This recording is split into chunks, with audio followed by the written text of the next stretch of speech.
There we go. Welcome everyone to the next of our Comrades Marathon webinars. This is the Novice webinar for the 2024 edition of the Comrades Marathon. Super excited to be here this evening and a very warm welcome to each and every one of you joining us today. I see a lot of people in the chat already, a lot of nervous energy, which is great. And I just want to make sure that everybody can see and hear us. So if you wouldn't mind letting us know where you are joining us from, what part of the world you're in, if you're in South Africa, what province, what city, what town.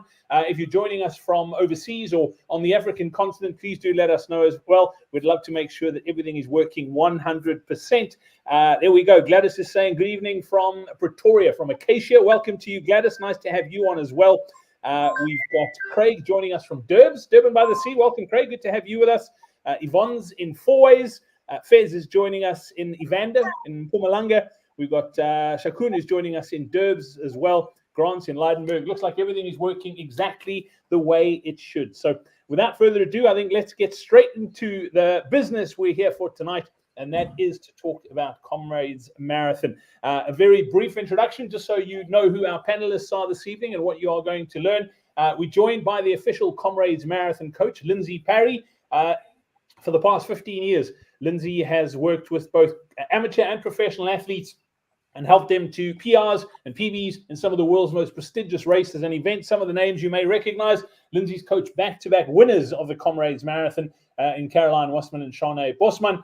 He also got a second last year in Adele Brudrake as well. So very acclaimed coach, has been the Comrades Marathon coach for well over a decade as well. Also been to 2 Olympic Games and been 3 Olympic Games, I should say, going to his 4th in Paris a little bit later on this year. Also led teams to the Commonwealth Games, and he's a pretty decent run in his own right as well. A Comrades Marathon PR of 2:45, a marathon PR of 2:45 and a Comrades PB of 7:11. Lindsay, nice to have you. Good to have you. It would be amazing if you ran a Comrades in 2:45. People would be asking serious questions. I was going to say, if I got to halfway in 2:45, I'd be I'd be pretty chuffed. So yeah, awesome to be here. Love talking to the novices. So this is going to be a good night. Yeah, absolutely. Just so everybody knows who I am, I'm just going to be hosting things tonight. I'm the guy who's keeping all the pieces together and making sure it flows. I'll be facilitating questions. My name is Brad Nadalt. For those of you who don't know me, I'm known as the guy who lost a Backstreet Boy en route to running his very first ultra marathon. I clocked in 2009, halfway through 2009, at 165 kgs, and decided that I wanted to start, not just start running, but I wanted to start running so that I could run Comrades. And I'm sure there's some people on the call here today that have started running so that they can run Comrades. It's a very South African thing. I've gone on to finish 3 Comrades and 5 Ironmans, and the good news is I am not a 2:45 marathon. I'm a much more average than that. We also joined this evening by Nathi Ngube, who is the convener for the Durban registration, and he has been for the last 17 years going for his double green on the registration desk, if you would like.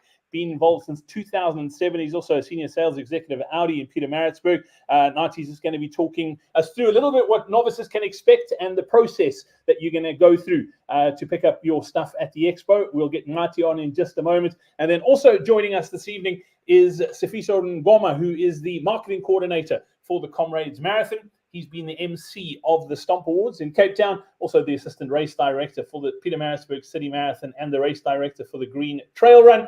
So that is your panel this evening. We are super excited to have each and every one of you with us. If you have just joined us, welcome. We've got a full house tonight, which is amazing. Lots of novices. If you've never run an up, or this is your first Comrades total, you've never done a Comrades before, please let me know in the chat. Let me know this is my first Comrades. If you've run it down and never run an up, let us know that as well. So if you're an up novice, we'd like to know who you are as well. So please do let us know in the chat. So let's get straight into things, and I'm going to kick things off this evening with Sifiso. We're going to be talking a little bit about what you can expect from the charity side of things, and a little bit about some housekeeping things you need to take care of before the start of next week. Sifiso, over to you. I know you've got lots you want to cover, and then we'll be heading into Nathi and then the coach as well. Over to you. Thank you so much, Brad. Good evening, everyone from all over the world. Thank you for joining us tonight. I won't bore you too much. Just hoping by the end of this presentation, we will all try and get some cents into our charities, some rand into our charities, and have signed up for our charities to help them do the work that they do in the communities. As Brad have said, I am Sifiso Ngoma, a marketing coordinator for the Comrades Marathon. So for me tonight, I'll take you through our official charities. Comrades Marathons in 1996 established a Amabidi Bidi, which is a charity arm of the Comrades Marathon. What we do is we get charitable organizations under our wing, and then we, with the help of runners, we raise funds for them under the Comrades Marathon banner. And over the years, since the inception of this program, we have raised over 71 million rand. And thanks to you, to all the runners and donors, sponsors, and companies that come into party to assist our charities. How can you assist our charities as a runner? There are 3 ways.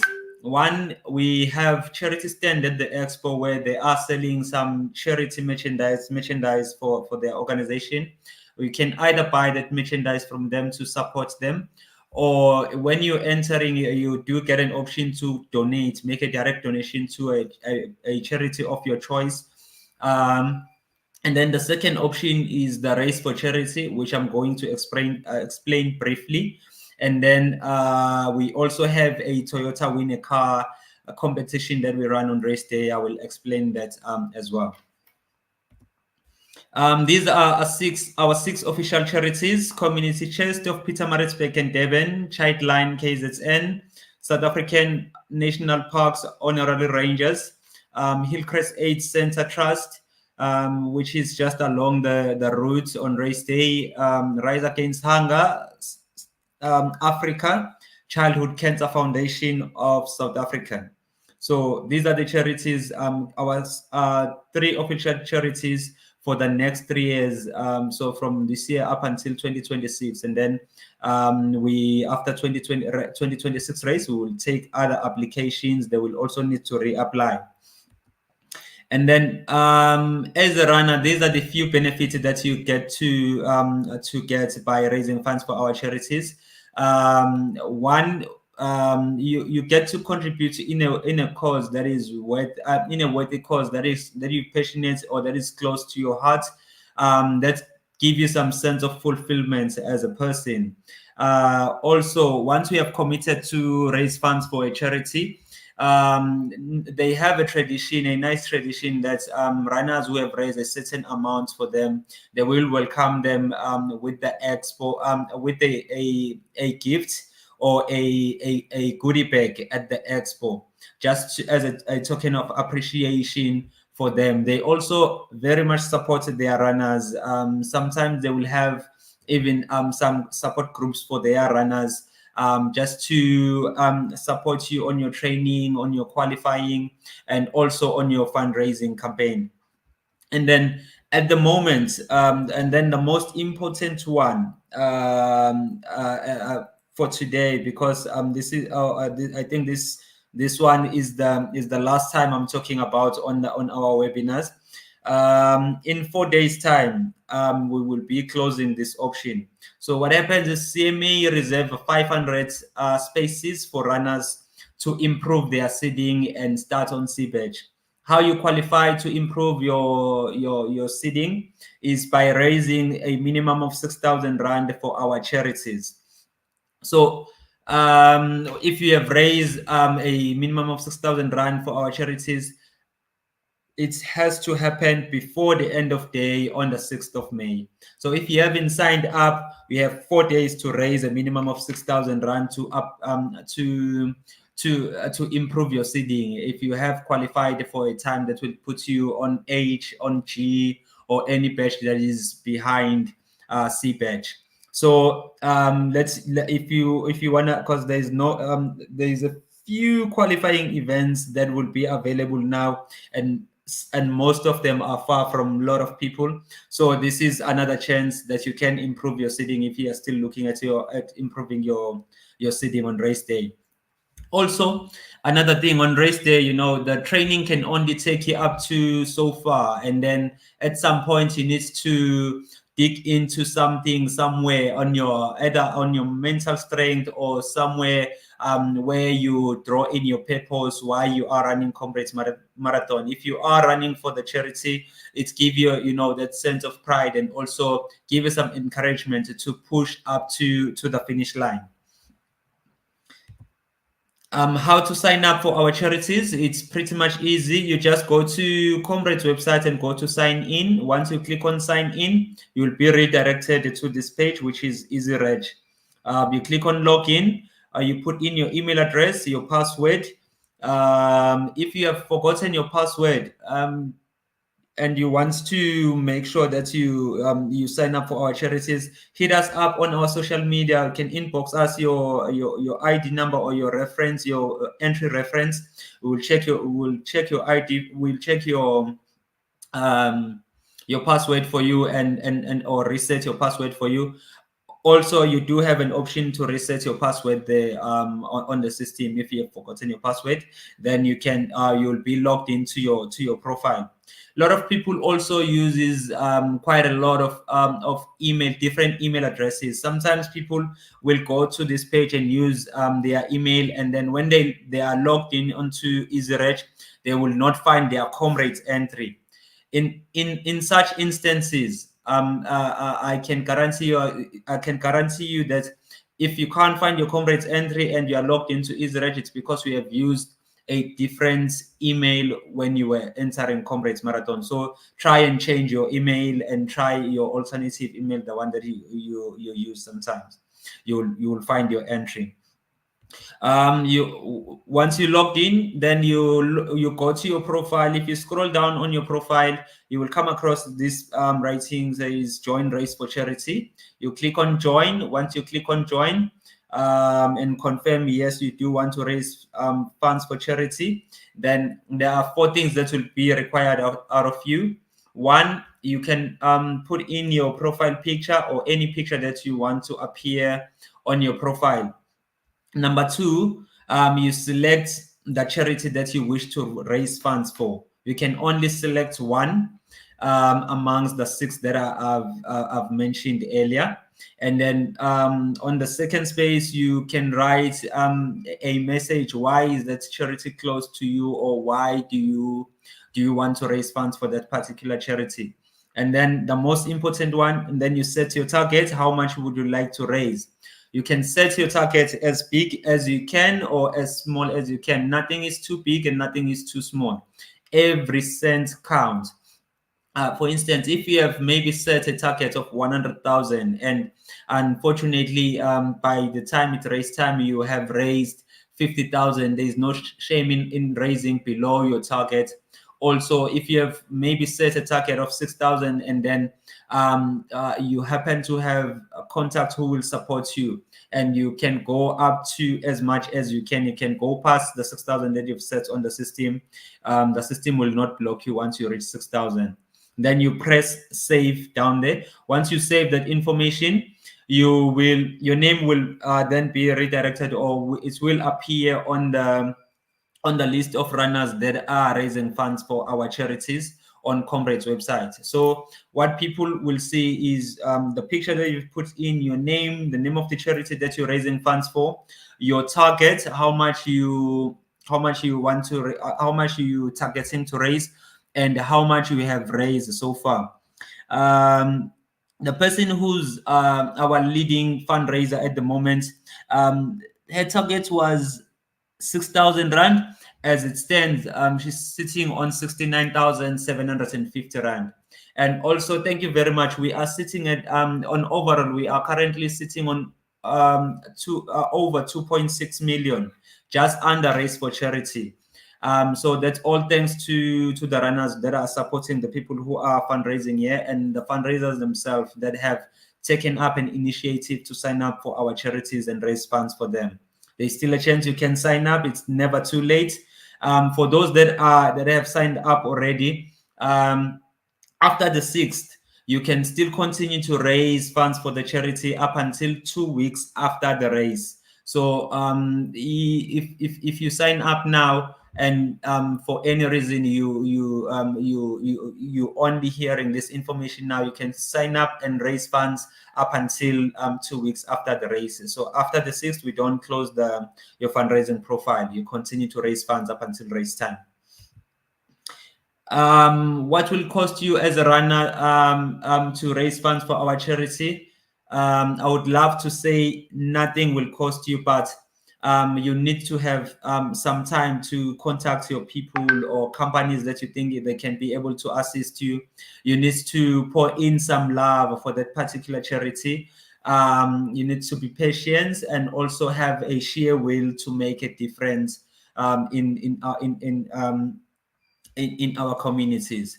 The expectations, once we have registered for a particular charity, nothing much is expected of you besides trying to chase the target that you are raising funds for, or that you have set for yourself, and meet the target, or you can always go way above and beyond the target that you have set.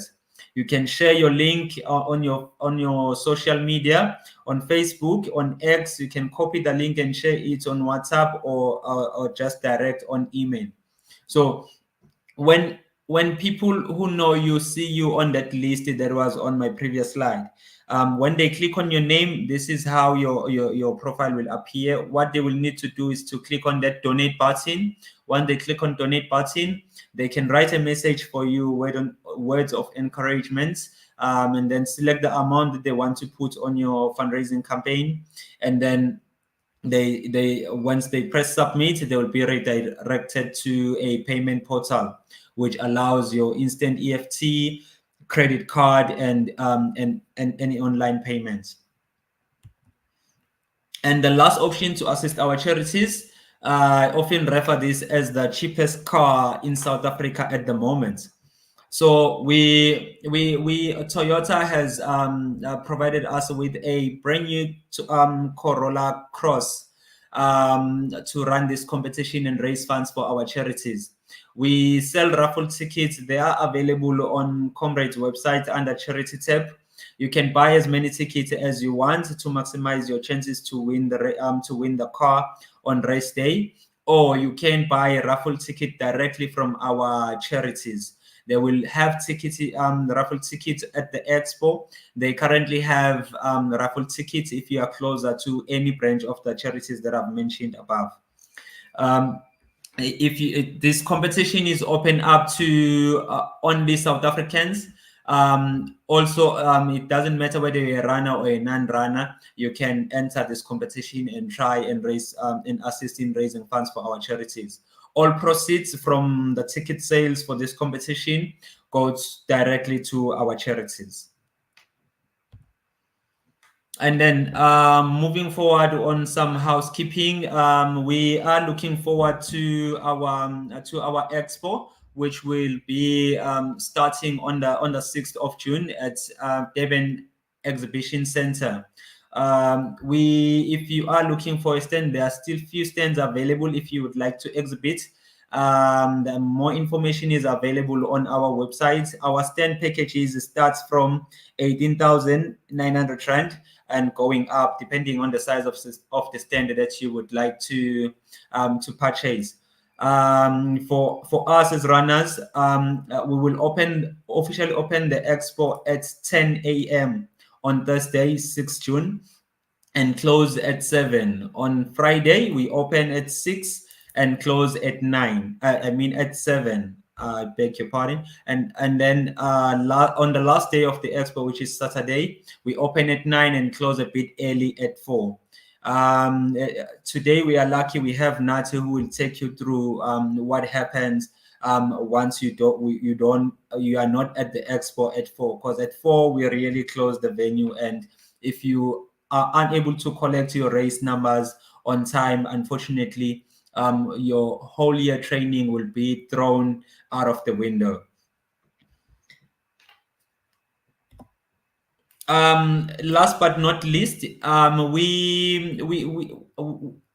one of our sponsors, which is Netcare 911, they have developed an app to assist runners or anyone that may need their assistance or medical assistance or on race day or on their training. So this is the app that is available on Apple Store, Google Play, and App Gallery.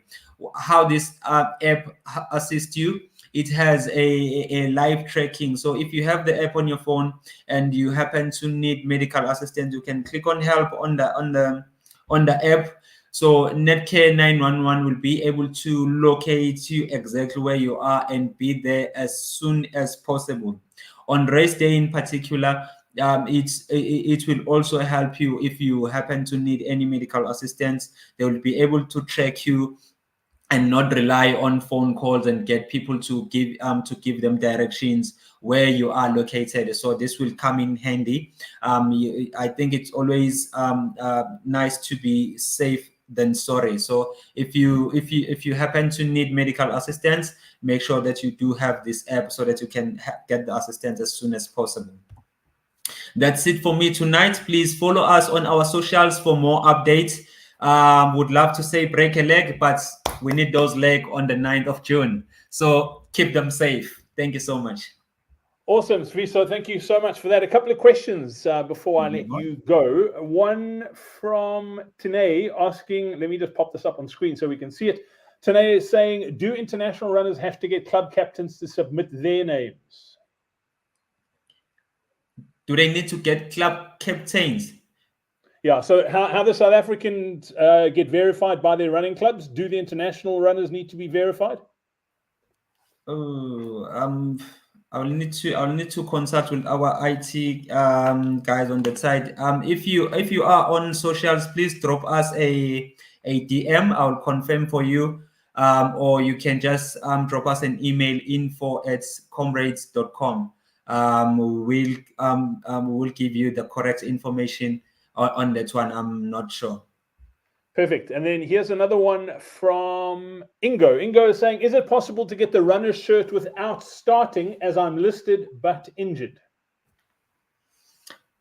If you have qualified, and submitted all your qualifying details, you can collect your goodie bag, which comes with your runner T-shirt, and not run on race day. But if you got injured before you qualified, unfortunately, you will not be able to do so. Cool. Thank you very much for that, Sifiso. Brilliant stuff. All right. Time for our next guest. Don't forget as well, we do love questions throughout these webinars. So if you do have any questions, please do pop them in the chat. I see there's some great ones coming through for Lindsay already. He hasn't even spoken yet, but some great training questions coming up. So keep those coming, and I'll make sure that we pose them to Lindsay this evening as well. And then also, I just wanted to remind you and ask you that if you are on this webinar, if you wouldn't mind just copying the link that you have in your browser and popping it into whatever running groups you're in. I know everyone's in WhatsApp groups or Facebook groups where they chat to other runners, or if you've got a running crew that you train with. We want to try and help as many novices as we can get their Comrades medal in 2024. So if you please would share this link, let's get as many people who are running Comrades in 2024 on this webinar. The information is going to be crucial for the final running to race day. So if you wouldn't mind doing that for me right now. And also while you're at it, just give us a like, hit the like button so that YouTube algorithm goes, okay, cool, this is good, and it's going to show to more people. So just hit that like button for us as well. And then while you're at it, just subscribe to the channel too. Do 3 things at once and off you go. Cool. Time for our next guest. Sifiso, thank you very much for that. If we do have any more questions, I'll get you back on in just a second. And it's a great pleasure to welcome our next guest and first-time visitor to one of our webinars. It is Nathi Mkube, who is the registrations coordinator for Comrades. Been doing it for 17 years, approaching his double green number.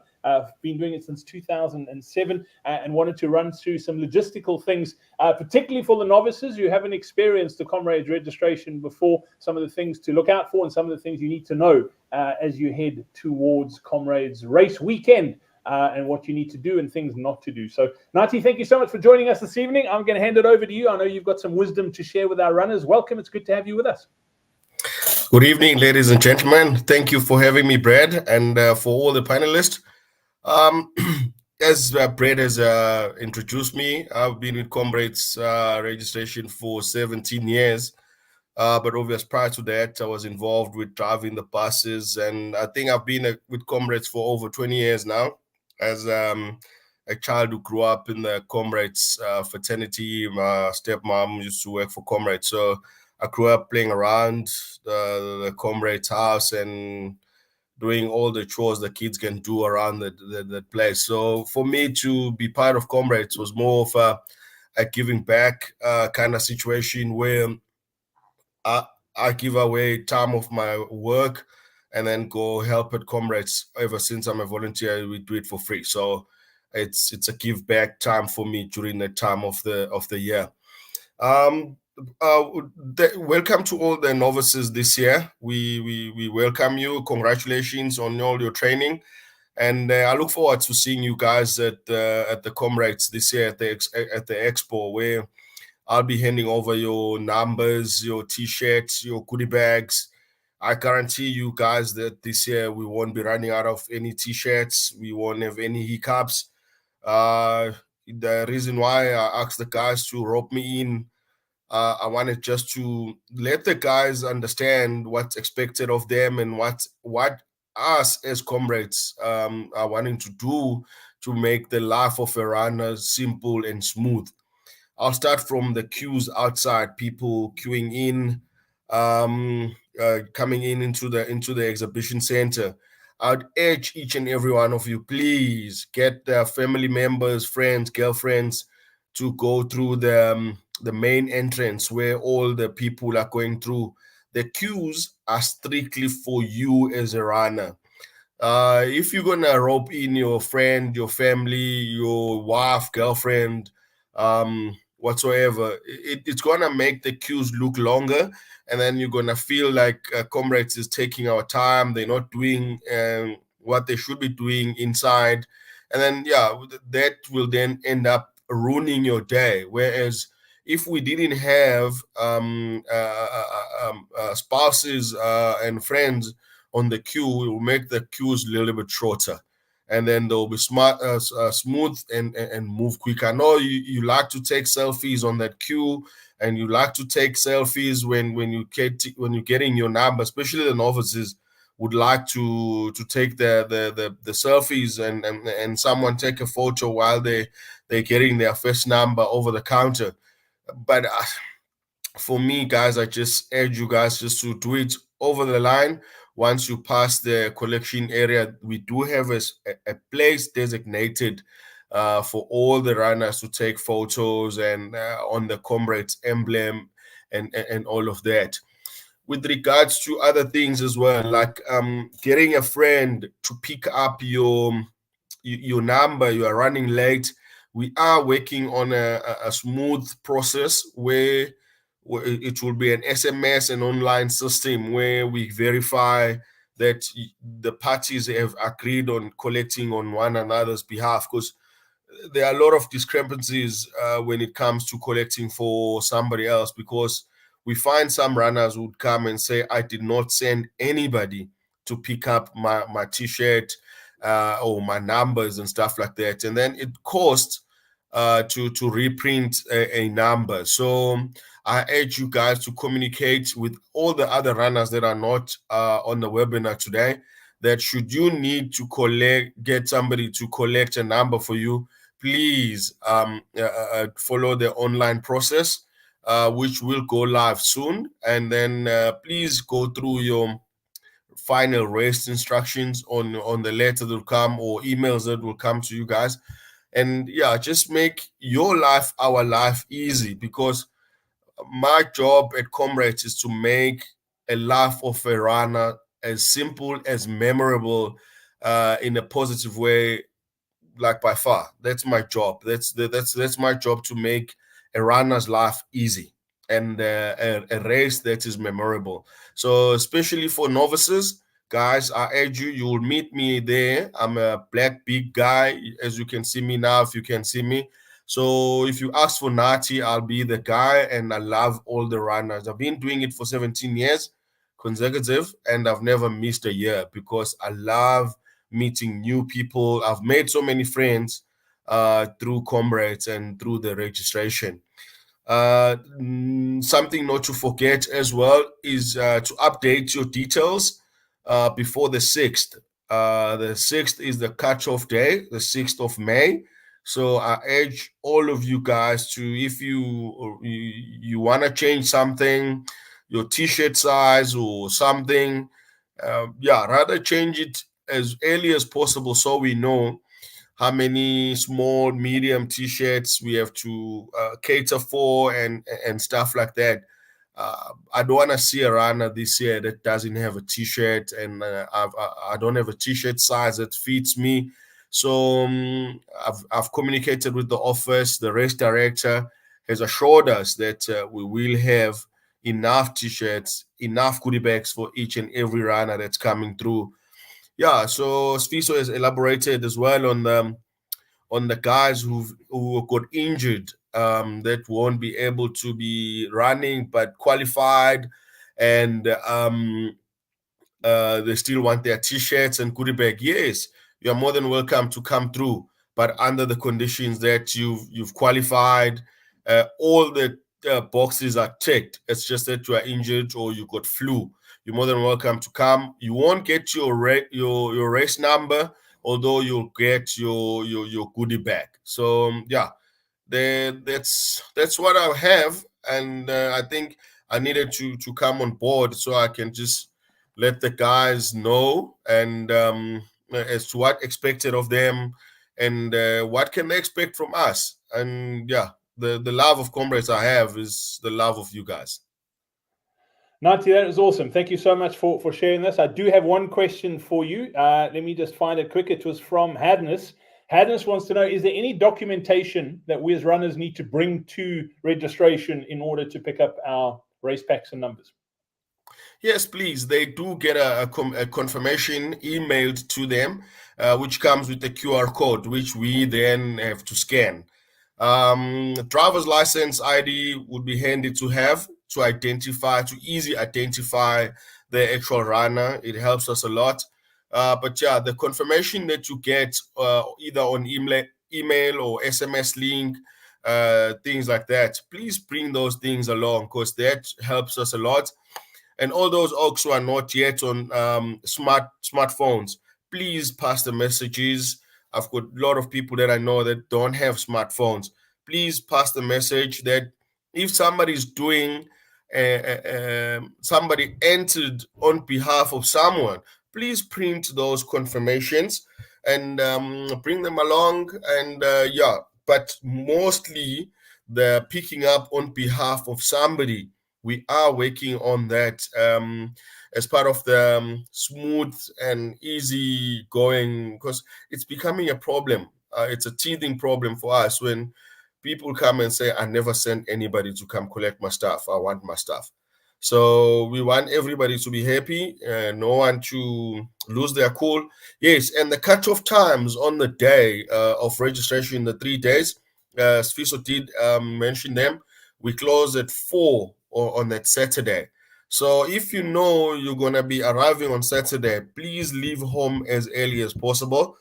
I pack the truck that takes the numbers. They do not go to the start. They go direct to Maritzburg.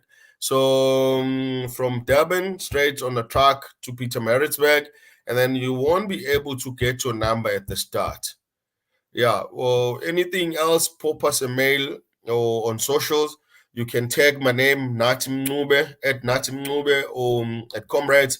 Yeah, so I'm welcome to answer any questions. I am on all social media networks, Instagram, Facebook, Twitter, or X. I'm all on them. But mainly tag me on the on the Comrades social media links so that the office can be aware of what you guys are requiring. But at any given time, give us a shout. I'm there to help. Some of you who are here who have met me at the registration, they know me, how helpful I am. But although, there are those days. Yeah. Thank you.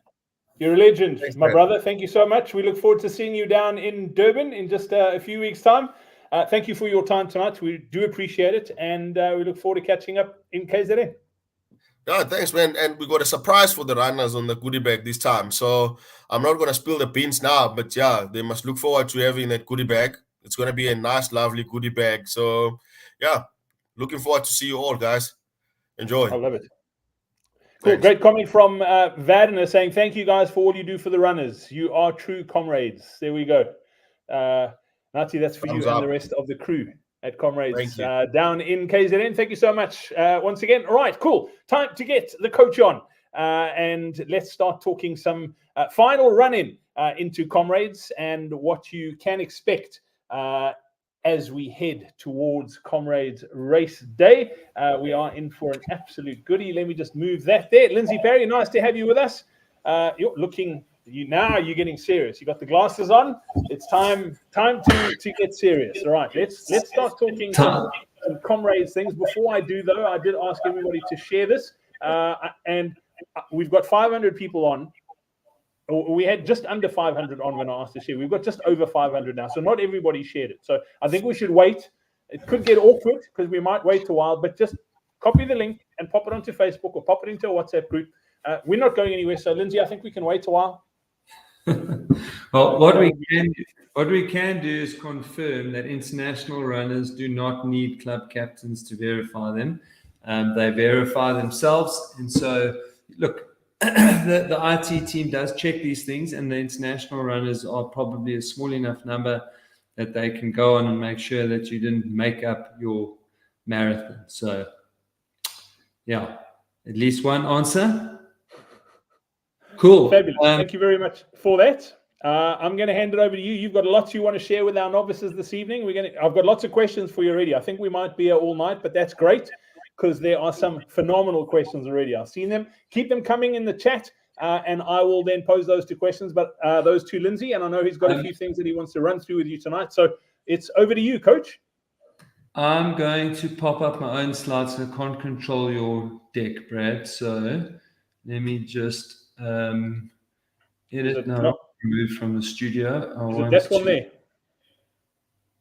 There we go. There we got it. Cool. All yours. Right. Good evening, everybody.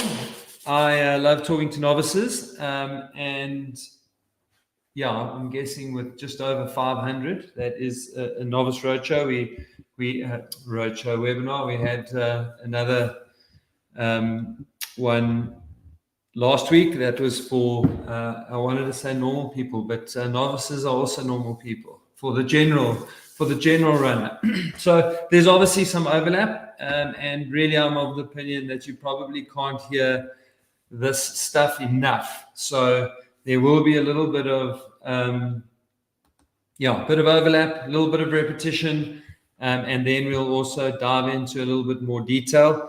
Of course, there's one or two things now where actually it's a little bit too late, but we will go. Right, so Comrades, why do we do webinars? Why do we do road shows? Well, quite frankly, it's because we just want you to start, and that probably sounded a bit weird because my microphone is not underneath me, so hopefully this sounds a bit better. But we want you to start. That is literally the point of all of these roadshows and webinars that we are putting on. But once you've started, Comrades really does want you to finish and get a medal. Ultimately, we are also trying to ignite some dreams, and so some of you, not a lot of you, because it's only a teeny percentage of people that are both good enough and dislike their home enough to be away from it so much that can get here. But we want to inspire some dreams. And so hopefully some of you will be moved and be chasing dreams. But as I said, this is important. We want you to finish this race, and we want you to finish it in glory, like you can see there. That is a true warrior celebration, having conquered the Comrades Marathon. So this is what you're training for. It's the Comrades Uprun. It's probably consists of the hardest 36 Ks you will run in your life. There's 1,600 kilometers of climbing, and probably 850, 900 of those are going to be in the first 36 kilometers. So that is genuinely why the up run is a scary prospect. However, lots of people finish it, and so that is exactly what you are going to do. Just clicking over to this map because it gives a much better idea of or better graphical representation. It's easier to see.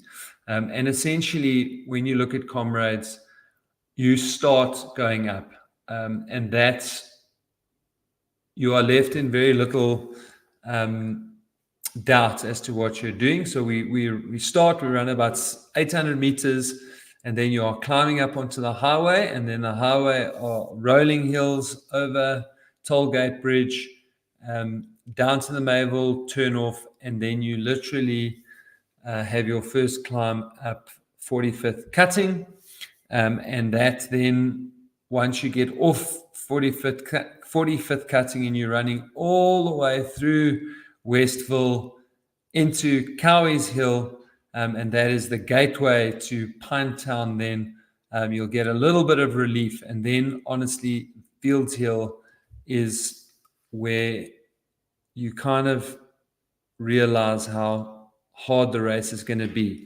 Now, Bruce Fordyce won the race 9 times, and one of his pieces of wisdom right there is that Fields Hill is the first indicator you're going to get what kind of day that you are having on the Comrades up run. And if you're feeling really good and feeling really strong there, then that's a great indication that you're going to have an awesome day out. However, the important thing is that you do not take advantage of it. Okay, so if you're feeling good at Fields Hill, that's great. Feather in your cap, smile on the dial, knowing confidence, but you want to hold back and you don't want to kill yourself on Fields Hill. We then get into, and this is a little bit exaggerated, so please don't get too frightened by that. It's a little bit exaggerated, but if we do go back to the previous map, you can see the first little bump there is probably Tollgate Bridge. The second little bump there will be 45th cutting. The third little bump is Cowie's, and then the first steep part of what looks like the mountain, that will be Fields Hill. Then it flattens out a little bit as we move through Winston Park and into Hillcrest, but it is climbing all the way through that.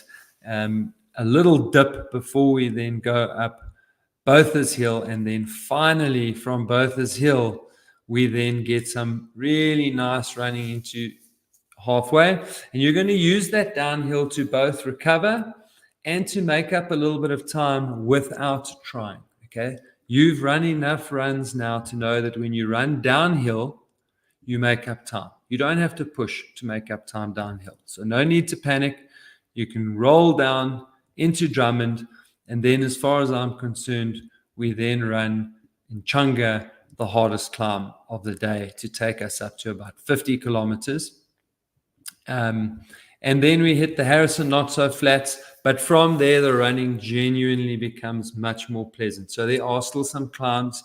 You are still going to ask people around you, do we ever go downhill? But from that point onwards, the hills are mostly in the form of drags. Okay, so if you can see here, still a bit of climbing, but it's more of draggy stuff, lots of downs, plenty of good running to be had. Then we'll hit Umlaas Road, which is the highest point. Now, I like this map because it's easy to talk through, but that's very exaggerated. Umlaas Road is really not that steep. It's really not that long.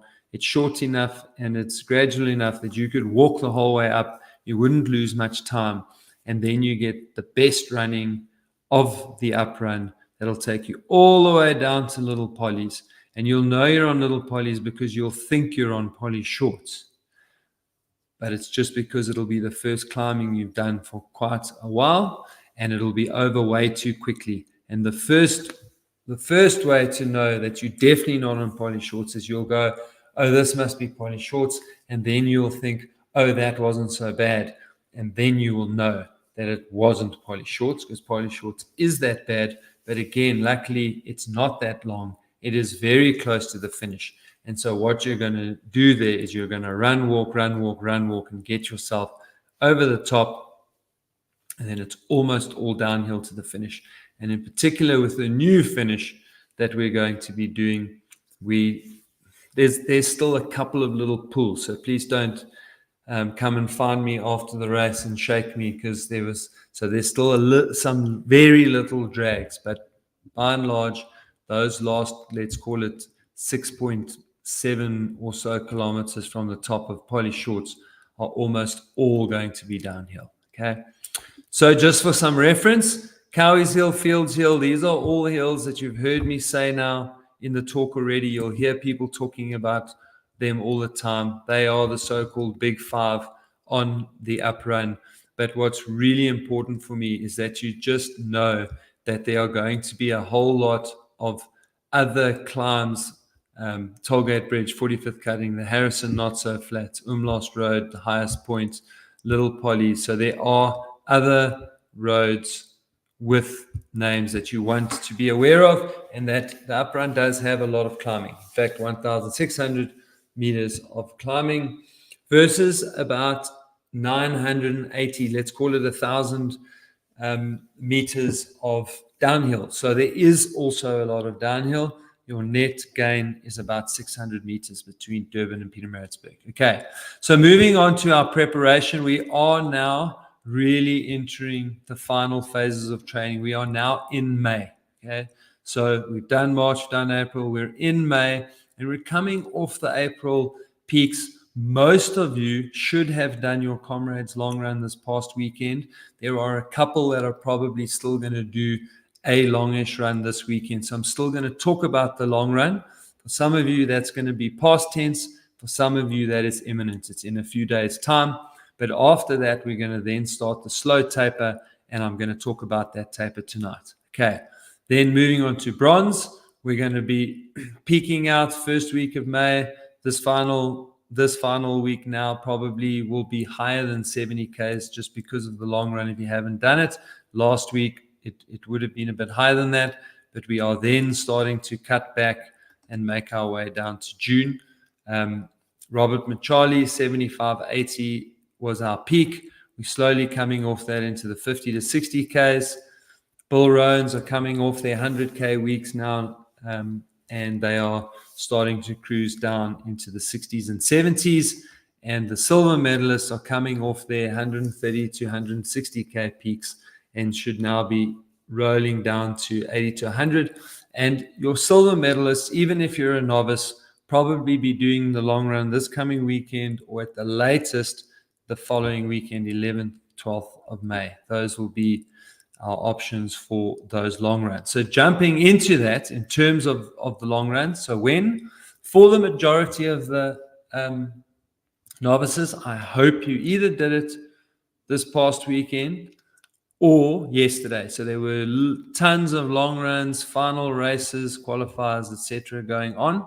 So hopefully that is done and dusted. At the very latest, I would like to see that happen this weekend. Particularly if you did do 2 oceans, then you're probably looking to do your long run this weekend coming. However, you don't want to then do 50 to 55 Ks. Then you want to be doing 40 to 45, and you'll treat that 56 as your long run, as in oceans. Okay, how are we going to do it? This is key. The closer you actually do it to Comrades, the more important this is. Now, for most of us, Comrades pace is actually slower than even our easy runs, our easy training runs. And so that's what we want to strive for on this Comrades long run. We want to do it at Comrades, in and around Comrades pace, practicing our run walk routine, practicing in the shoes, the socks, the running kit that we're going to be wearing in Vaseline, suntan lotion, the bra that you wear, the cap that you're planning on wearing on race day. all of these sunglasses, everything that you are planning for race day, that's what you're going to do. It's going to be a true dress rehearsal. So we're going to go really easy so that you can get used to running at Comrades race pace. If you don't get used to running at Comrades race pace, you're not going to know how to hold yourself back on race day. Okay, right. That is also then taking care of the why. This is your opportunity to really dial in on what you're going to do on race day and to build your confidence to know that when you get to that 45, 50, maximum 55, in the middle of your hardest training of your life, that you're actually going to feel quite good when you get to the end. And that's when you're going to realize, okay, Comrades going to be hard, but I am going to do it. Okay, very important. Nobody at your club or in your training group or of your friends is going to know where you came, what time you ran, how fast you ran. If you were first from your club, first from your training group, nobody's going to remember any of that stuff from this Comrades long run. They are only going to know what time you ran at Comrades, did you get a medal, and of course you will know where you rank in your club on Comrades race day. This is not a race. Okay, do not see how fast you can do it, how strong you are. This is Comrades practice. And then the most important thing you're going to take out of this is that you're going to write yourself a checklist. And your checklist is important, especially if you don't live in Durban and you're traveling down to Durban. Your checklist is literally your key card to Comrades. It's got everything on it that you need, what you're going to do on race day, how you're going to do it, when you're going to do it, what you're going to wear, what nutrition you're going to take, when you're going to take it, how you're going to take it, what you're going to take it with. Everything that works for you on the long run, that is going on the checklist. If you ran your long run this past weekend, make your checklist tonight so that it's fresh in your mind. Because as we get closer to Comrades, you are going to forget. You're going to forget that your nipples chafed, or that you chafed under your arms, or you didn't put enough Vaseline behind your massive lats from the gym you've been doing while you've been training for Comrades. So just make a note of all of those little things. The pinky toe that dug into your second toe. Put on your list, must clip my toenails the night before Comrades. Absolutely everything that you need, that's what you want to put in there. And then when you pack to go down to Durban, you are going to use that list again, and I'll jump into that now. So we are going into the taper, but after this weekend, we've still got 5 weeks to Comrade. 5 weeks, people. 5 weeks. Most of you decided a year ago that you wanted to do Comrade. There are only 5 weeks left. So we've still got 5 weeks left, okay? When I say it out loud, it sounds like it's tomorrow. But that does mean we still want to do a bit of training, but we are going to very slowly start coming down. So at 5 weeks out, we're going to start only with the long run. So we're not going to be doing any ridiculously long runs for 95% of the field. The long runs, minus if you need to do your very last long run this weekend, minus that run, you honestly don't need to go past 30 to 35 again. And then you're just going to slowly take that down. So it's going to be a very slow burn for the first 3 weeks of that taper, maybe like a 35, a 30, a 25, something along those lines. And then the last 2 weeks, you're going to drop it off a cliff. You're going to cut your midweek runs in half. On that last weekend before Comrades race, you're going to do like 45 minutes to maximum an hour. And in the final week leading into Comrades, you're going to do a little bit. You're just going to keep the limbs moving, keep everything loose. You're talking like 20 to 30-minute runs every second day, maybe in that final week. So then we strip it out and we really freshen you up. So you are going to start tapering from next week, but very slowly at first. Okay, that's the first 2 weekends, week 5 out, week 4 out.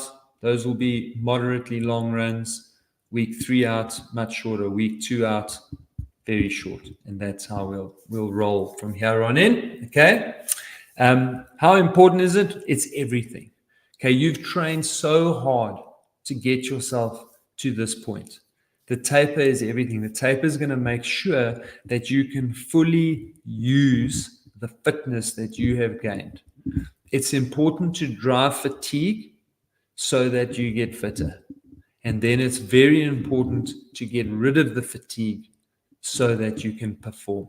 Freshness over everything. So it's absolutely critical. Okay. And in the last 2 weeks, there's going to be 3 mantras that I want you to leave tonight's webinar with. Okay. The first one is this, is in the last 2 weeks, when in doubt, leave it out. You will not, in those last 2 weeks, you cannot hurt yourself with the run you didn't do. Okay, that is important. It's only that one run too much, that intensity session too many. That's what can hurt you, not doing too little of those in the last 2 weeks. So when in doubt, you leave that out. Okay. As we move now into the last few days, we're packing, we're going down to Durban. You're going to pull out those lists. Those lists are critical. You're going to check those lists. You're going to make sure that you pack everything that you need for race day into a solitary bag. That is race day bag. If you are flying, that goes with you in your carry-on luggage. You stow it in an overhead compartment. You make sure that bag is with you at all times. It cannot get lost. It's got everything you need. Okay. If you're driving, less important, but still important for you to know where everything is so that there's no last minute panic stations. It's packed into a race day bag. That's your race pack. The only thing you're adding to that bag is your running number that you're going to go and get at the expo. Okay. When you get to Durban, make sure you check all those lists. We're going to be injury free. We're going to be healthy. Okay. Nothing new. Right. Now I'm going to talk a little bit and staying with your feet, nothing new. Talk a little bit about the expo. Expo is amazing. I don't want anybody to miss out on the expo. If you are listening to this and you are in Durban, please go there as soon as the expo opens. Get in there, no queues. You get first crack at everything, the clothing, you name it. Nothing's going to be sold out. They're definitely not going to have run out of the Comrades t-shirts. But get in there early, no queues, no mess, no fuss. You get to see everything. Then if you want to just come in and get a taste of the atmosphere, maybe on Friday evening, quickly on Saturday morning, that's fine. Because you've done everything, you bought everything you need. You don't have to linger. You can walk in, get the atmosphere, and get out. Okay.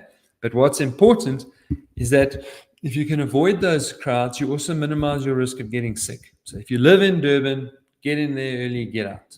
If you're traveling to Durban, the earlier you get there, the better, because the same principle applies. If you can get in there before the Friday afternoon rush and the Saturday morning rush, golden. Okay. That makes Comrades' life easier. I mean, the more people that register on Thursday and Friday morning, the better for them, because then there's no queues, or it minimizes the queues.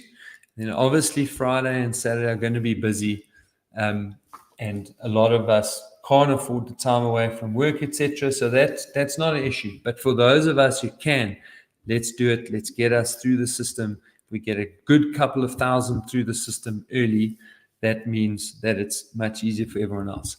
If you are registering on Saturday, and in particular if you're doing it on Saturday afternoon, then just try and really be concise. Get in there, have a little bit of a strategy, get in, register, go and have a look at the Comrades merchandise, a little walk around to see what's new and exciting in the running industry, and then get out of there and put your feet up. You're going to see lots of cool things at the expo. Cool things that you can and should use in your future running, but don't try them at Comrades. For Comrades, you've got your plan, you know what works for you, that's what you're going to use. Okay. Nothing new at Comrades. Okay.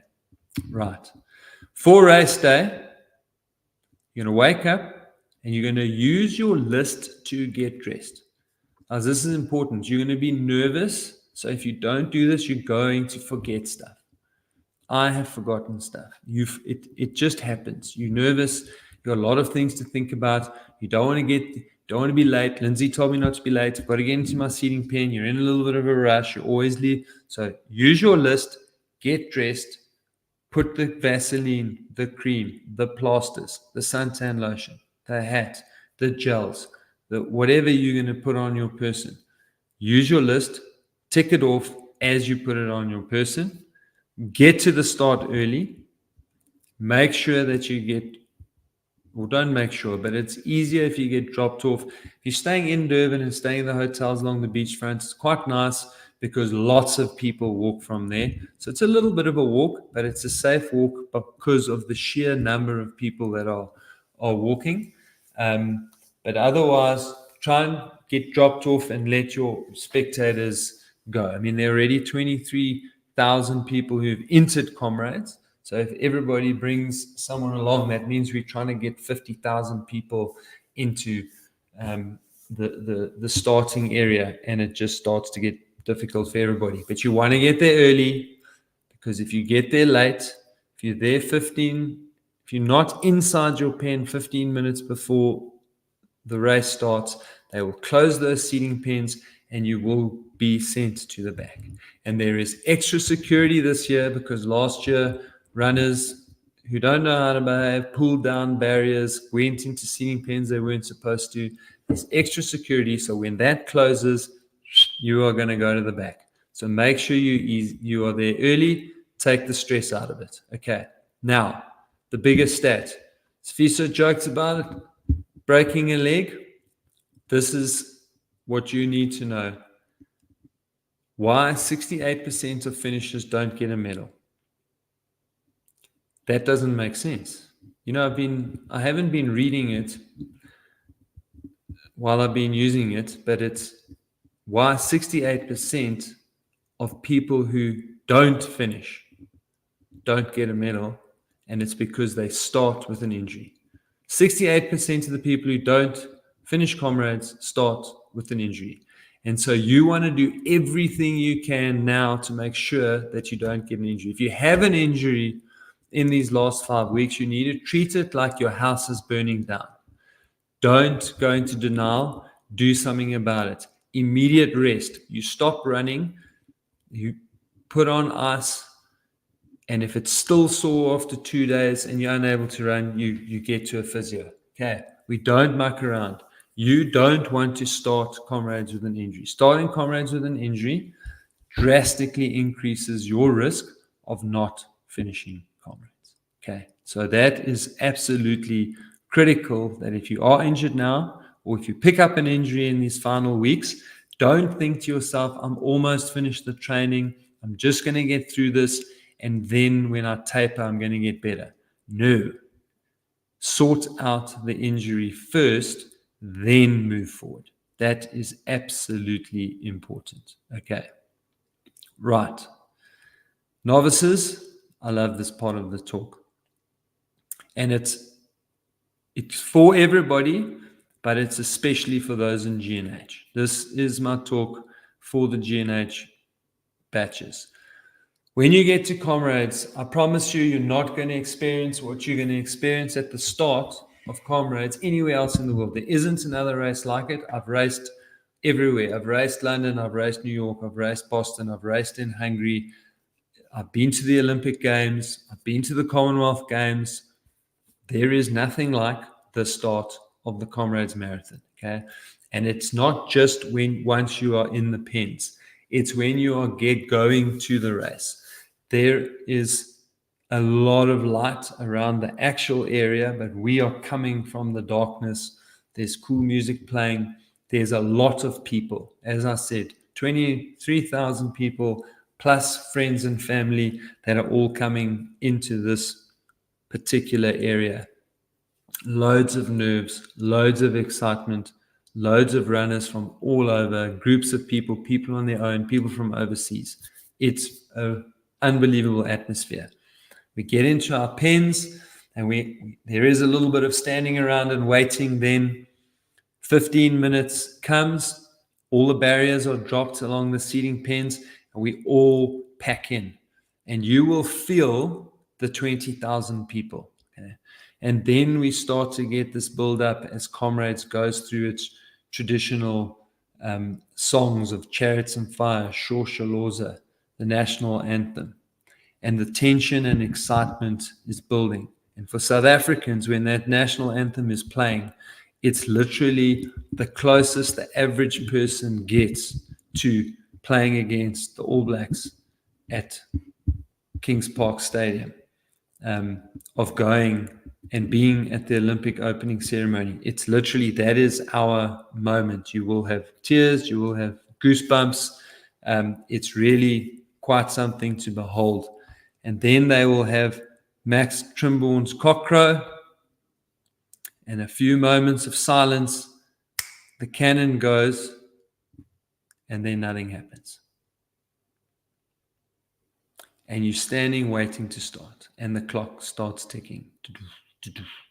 And your anxiety starts to go up because you know there are cut-offs along the way, and you're petrified that you're going to be missing them, and you want to get to the finish, you want to get your medal, but I'm not moving. And then slowly, after about a minute and a half, 2 minutes probably, you start to see people moving, okay?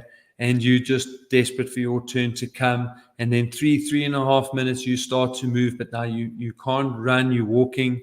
And then between 6.5, 7 minutes maybe on the up run, you finally cross that start line, and now you are running. Okay, now you're about to enter the most important part of your whole race. Okay, I said I was going to give you 3 mantras. Here's the second one. You wrote hold back. So in those first 2-3 kilometers, you've got to get control of the panic. Got to look at your arm. You're going to hold back. Get yourself into your race plan. Do what you need to do. Get to each point as you get to need to, as you need to get to it. Okay. If you're in G and H batch, G batch, you just want to be a little bit ahead of the cutoffs, but not by a lot. H, just enough that you don't feel like you're going to throw up from nerves. That's how close you want to get to that. Okay. Once you are now going, okay, your second mantra needs to kick in. And this is especially for H batches, okay? So despite the fear-mongering that's going on, and I really wanted to get the actual statistic from Jared, and I will get it, and I'll share it on social media, but on the up run, there's never been anybody take 13 minutes to get over the start line, but I'll get the official stats. So you're looking at losing between 6 and maybe 8 minutes. That's still a lot, and that's going to make you anxious, okay? But this is the promise you've got to make yourself, okay? You're going to write that on your left arm, you've got to hold back. The right arm, you're going to write, don't stop. You're going to promise yourself that for every second of the rest of the 12 hours that you've got to finish Comrades is going to be a step that gets you closer to Pietermaritzburg. You're not going to stop at water points. There are 48 water points along the route. So if you stop at even every second water point, you are going to blow 10 to 15 minutes gone. Wasted standing on the side of the road. When you see people that have come to watch you and you see on the side of the road, go to them, have a little say, a chat to them, even take one of your walk breaks there so that you can really slow down and have a conversation, but don't stop. If you stop and are talking to people and rummaging around in a bag and taking things out, that's a minute of your time gone. You do that, most people see their people between 2 and 3 times, that's another 3 to 5 minutes gone. When we get into the 50s and 60 kilometers, we are sore, we are tired. That's normal, but we can keep going. You don't need to stop for a massage. You'll see when you go past there. There'll be people queuing for a massage. You get into that queue, that's 5 minutes gone. And before you know it, you miss a cutoff at Polly Shorts or Cato Ridge, and you're sitting there and you're thinking, what could I have done different? And then you start to remember all the times where you were stationary, standing still, not moving, and the clock keeps on ticking. So when you cross that start line, you're going to tell yourself to hold back, and you're going to promise yourself that you will not stop. Every second is a step, running or walking, but it gets you closer to Pietermaritzburg, and then you will finish the Comrades Marathon. Right, we still have a little bit of time left, so if you aren't sure what to do, you don't know how to taper, you can get the programs from under the training tab on the Comrades website.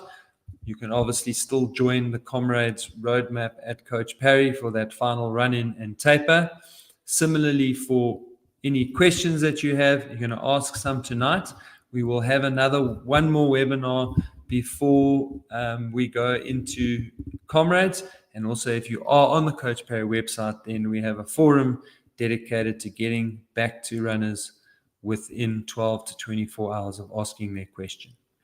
That is it from me in terms of the presentation. I'm sure there are questions. Brad, I'm going to ask for literally 45 seconds for you to entertain everybody. I've got to get some water, please. I've got entertained, so I can juggle. Go get water. I'm going to juggle. I'll do my thing. No, I'm not going to. What I am going to tell you about is obviously you've got a lot of great information on tonight's webinar. But Lindsay and I actually publish a podcast every single week called Up. And if you haven't heard it yet, you are really missing out. So what you can do is just pick up your phone and scan that QR code. You can listen on whatever platform you listen to podcasts on. It's absolutely free. We also publish them as videos on this YouTube channel that you're watching this webinar on. So please do make sure that you hit the subscribe button right below the video so that you don't miss any of these. The next one coming out on Monday. And we've got some really exciting news to share in Monday's one. I see there have been a couple of questions about the pacing bands, and we're going to be letting you know exactly what's happening with the pacing bands in Monday's podcast. So don't miss out. What you can do is scan that QR code right now and hit the subscribe button on this YouTube channel, and you won't miss out on that announcement about the pacing chart. So, Lindsay, let's get to some questions. Some great ones coming through. One from, let me just get this up on screen. There we go. From Pishiri saying, if you're in H-batch, should you then start your watch when the gun goes off? Yes, absolutely. That's critical. You know, I love questions like this because when you've been around the race for 17 to 20 years, you start to think certain things are obvious and they are not. So that's a fantastic question. Thank you. And yes, that you want to. Comrades is not mat to mat. It is gun. Gun to gun. That is right. So the gun will go for the start of the race, and exactly 12 hours later, the gun will go to end the race. And if you have started your watch when you cross the mat and you think that you've still got 6 minutes to get across the line and you hear that gun in Pietermaritzburg, then I would have been negligent in my job. So I'm very glad that you asked that question. You start that watch as soon as you hear the gun. Yeah, absolutely. Cool. Lindsay, question from D. This was really early on in the webinar, saying how feasible is it for international athletes to join a club or pay a club for support such that I can have my nutrition hydration at the aid stations along the route? There's actually a solution for that, D. I know people were talking about it in the chat. And yeah, we're not affiliated to them at all, but I know they do offer great service. The website to go to is consports.co.za. They have a package exactly like that. So they have a few spots along the route. You take your nutrition to them. They normally have it at one of the hotels, I think, around the expo. You can take it there in the days leading up. and they will have spots along the route where you can where you can then pick up your nutrition. So consports.co.za.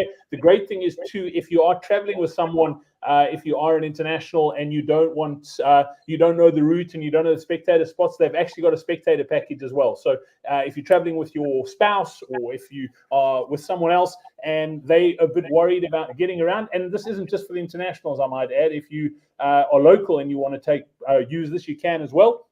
But they can sign up for the spectator package. I don't know how many spots they've got left, so go check it out. consports.co.za is where you can go and check them out. Lindsay, question here from Craig Noons. Craig saying, first up run planning on a 10:45, had done 1,300 kilometers or planned, got sick and then injured despite following all the rules. Now only between 1,000 and 1,100 kilometers. Should I still go for 10:45? Let me ask a question in there too. Does the amount of mileage you've done actually dictate the medal you should be going for? No, so that is a good question. I mean, there is a little bit of a rule of thumb at each medal around about what mileage is sensible, but assuming that you have done 10:45, so you've done around a 4:20-ish, just under 4:20 marathon, then yes, that is about the right number for you to target. And no, I wouldn't worry too much about that lost 200 Ks over 6 months. That's not going to be the real difference. I think in and around the 1,100 mark is about right. 1,000 to 1,200 is kind of your zone for a bronze anyway, so that is fine. And look, I don't know if I'd ever even have time to start digging and seeing how true this is, but too many times to count, I have had to talk to people that were astounded at how well they ran because I didn't get to do all the training I wanted to do because I was sick or injured. And I often go, yeah, that's exactly why you did so well, because sometimes that illness and injury actually just serves to protect you from yourself, okay? Because it forces you to rest and not do as much as you were planning on doing. So don't worry about the fact that you're not going to get to 1,300. I'm pretty sure if your marathon time lines up well with your goal, then 1,100, that'll be enough kilometers.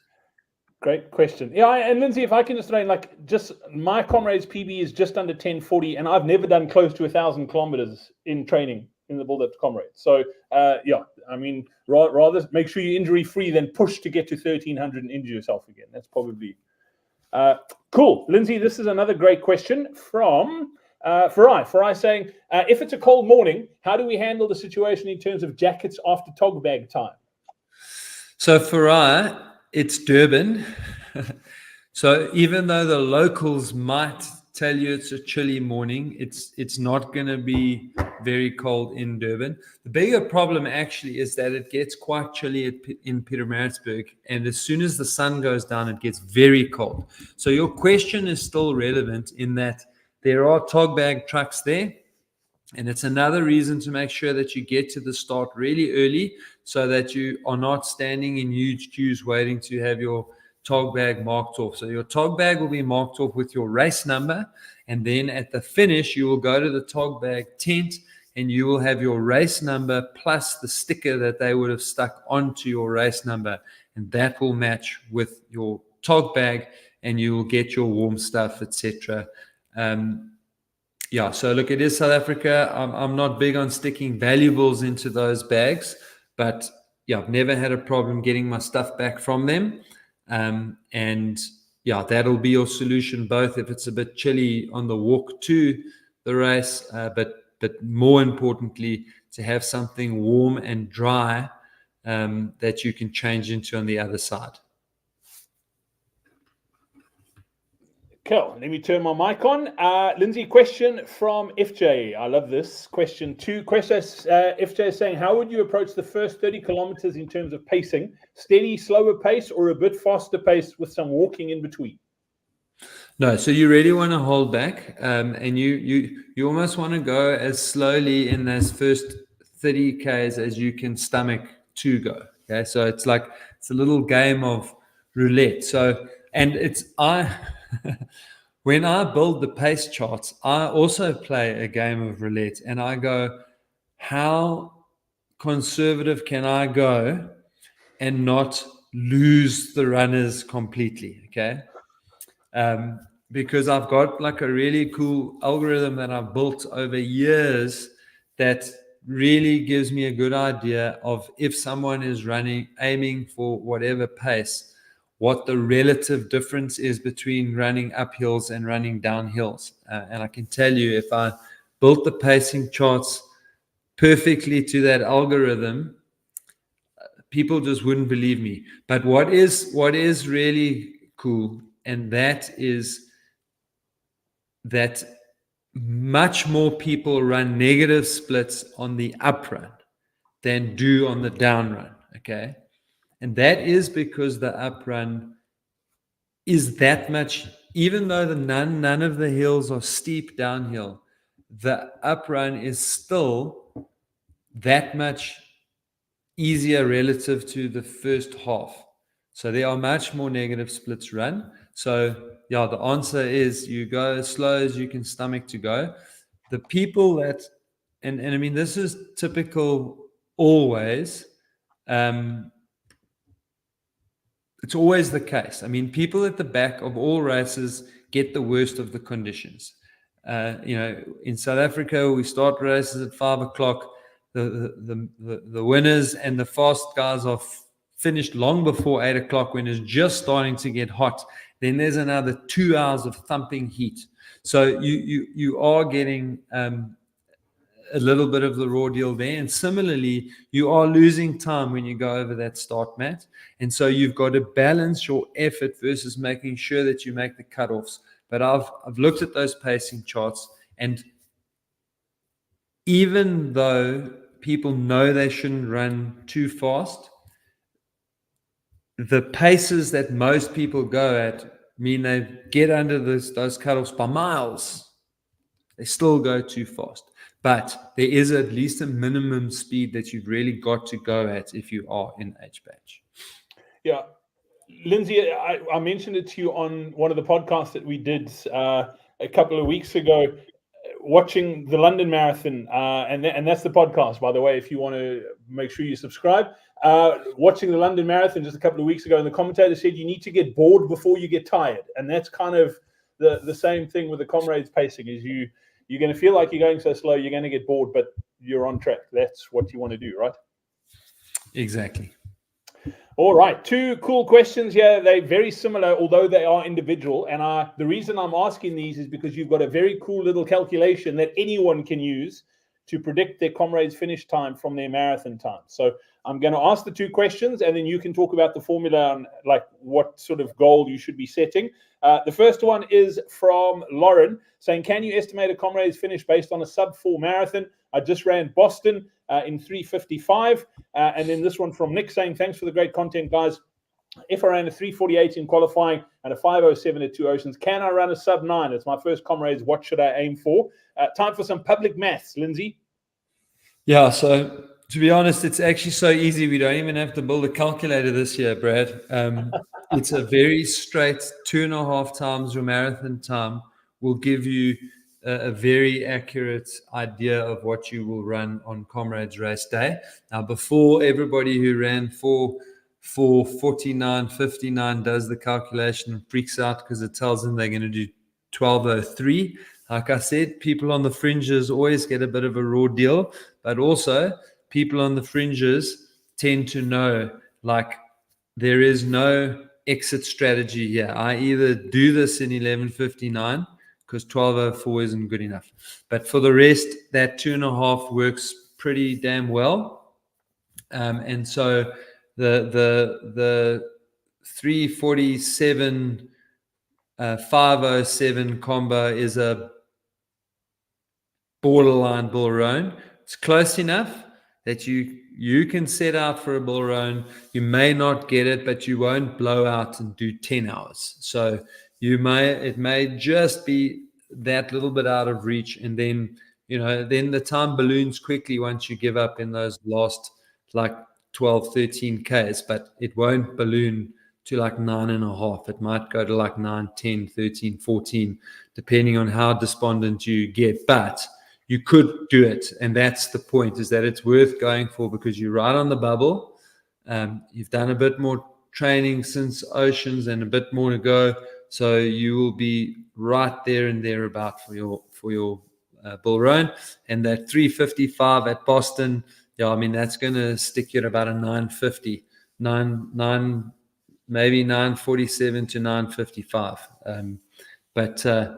Yeah, look, I've done Boston a few times. I saw the temperature there, and I think Durban might redefine your definition of hot. Don't scare people, Lindsay. I think some people are scared enough. Look, it's going to be, even on a temperate day, it's going to be 24 degrees. So you can bank on at least 24 degrees Celsius. Fortunately, running away from Durban. So once we get out of Pinetown, the humidity drops significantly. And that's actually quite important, because on the down run for the runners from the Northern Hemisphere, the humidity is often what really smashes them. 25, 26 degrees Celsius with high humidity, and then it gets very tough. But we're running away from the humidity, so the humidity is generally much better on the up run. Cool. Quick one from Andre. This is a simple answer. Can we move back in seeding batches? Yeah, so you can go back. You're just not allowed to go forward. So if you have want to run with a family member or friend who's in a seeding batch behind you, no problem. Cool. Great question. Natalie is asking about pacing and how far ahead of the cutoffs you need to be for G and H batch. So Natalie, if you are in H batch, that means that you are basically in the last 10 minutes of qualifying. So that means you're going to be finishing Comrades between 11:50 and 11:58. So that basically tells you that you want to be going through the first cutoff probably by not much more than a minute to a minute and a half at the first cutoff. By the time you get to halfway, so halfway is 6:10. So that's probably the cutoff where you don't want to be at 6 hours just yet, but you probably don't want to be like 6:06, 6:07. It does leave you quite a lot of work to do in the second half. It's very doable. Don't get me wrong, but just from a psychological point of view, I just know, and I've watched the movie. So you probably want to then aim for halfway around, 6:03 to 6:05 would be probably a good number for halfway. And then for the next cutoff, probably 2 minutes, and try and keep it like at 2 minutes all the way through. And if you do that, probably going to finish with about 3, maybe 4 minutes to spare at the finish. If you're in G, that means you're probably around 11.5 hour finisher. So then maybe that first cutoff, you want to be like 3.5, 4 minutes ahead. By halfway, you want to be just under 6 hours. Then by the next cutoff, you probably want to be about 10 minutes ahead of cutoff. So your G batches, you're not going to be too close to it, and you're going to certainly extend that gap as you go. Cool. Thank you so much for that question, Natalie. Lindsay, one from, I'm trying to see where it was. It was actually such a great question. There we go. It is from Sheldon. Sheldon is saying, I'm an uprun novice. So he ran the down. He said, all things equal, should I be planning to run the same time as last year, or should I plan a bit longer time for the uprun? No, plans a similar time, okay? That the uprun has traditionally been about 10 minutes slower than the down run. Okay, last year's down run was considerably shorter. this up run is also the shortest Comrades we've ever had. So I reckon you would be fairly safe going for a very similar time. And with your experience, you could be anywhere between 5 and 10 minutes quicker at the end of the day. And similarly, if a lot of people are slightly slower on the up run, I think maybe 5 minutes. I don't think the usual, when people are said and done and have finished their Comrades, is 10 minutes seems to be the plus minus, the best down versus the best up. Mine are like not even 10 seconds apart. So, that give you an idea. It's like, I think my PB on the down is 7:10:58 and my PB on the up is 7:11:0 something. So, I mean, they're basically the same. Cool. Lindsay, question from Terence. Terence wants to know if my longest run in the build-up to Comrades 2024 is only 42, should I be worried? No. These ultras and the longer ones they are not to physically prepare runners for Comrades. They are to mentally prepare runners for Comrades. So the reality is that you probably are going to get very sore and uncomfortable. I've never run Comrades without getting very sore and uncomfortable, but it's amazing. As long as you've got the will and you just keep on putting one foot in front of the other, you keep going at the same pace. So even though you're sore and uncomfortable, you keep going at the same pace. So no, if you've been training consistently, you've been hitting good consistent weeks, you've hit plenty of runs in the 25 to 30 kilometer range, you're going to be fine. Lindsay, one of the questions we always get, and I think if we had $10 for every time we've been asked this question over the last 10 years, we'd be super rich, just so that everybody knows. This one is from, and now it's just disappeared. Where has it gone? I have to ask it because a lot of people do struggle with it. I can't find now it. You've given it away. Oh, no, there we go. Let me pop it up on screen. It is from Muhan Elwa saying, please advise on how to overcome the cramps. I have a problem with cramps currently. I'm using cramp ease and slow mags to ease them, but they're not helping at all. Any advice, please? Yeah. So look, you've already answered part of the answer is in your question. So around roughly a third of cramps are caused by some nutritional issue. It could be potassium, calcium, magnesium, sodium, combination of those. So, but typically and that's cramp ease is full of all of those. So that kind of tells you that your issue is not related to electrolytes, and it's in very few cases it is. Cramp, 2/3 of cramps, it hasn't been definitively proved, but it's been shown enough times that the theory behind it is fairly sound, and that is that it's literally boils down to fatigue. So now how do we push out that fatigue? There's still enough time between now and Comrades to get strong. So if you haven't been doing strength training, do strength training. It will help. It will make you more fatigue resistant, and it will help with the cramps. Then the next thing that you can do is to make sure that on race day you manage yourself properly in the first 60 kilometers, and that means running easy enough to really delay the onset of those cramps for a long time, and very importantly, incorporating a run-walk strategy. So a run-walk strategy is literally the most successful way of dealing with cramps and pushing them as far into the race as you can, so that when they come, they make life difficult, but they don't compromise whether you can finish the race or get your time or not get your time. And then there are still one or two things you can try, because that fatigue model, part of the issue is both the fatigue of the muscles, but also in the signaling of when the muscles are supposed to contract and relax. And so there are a few things that you can try when those cramps come on.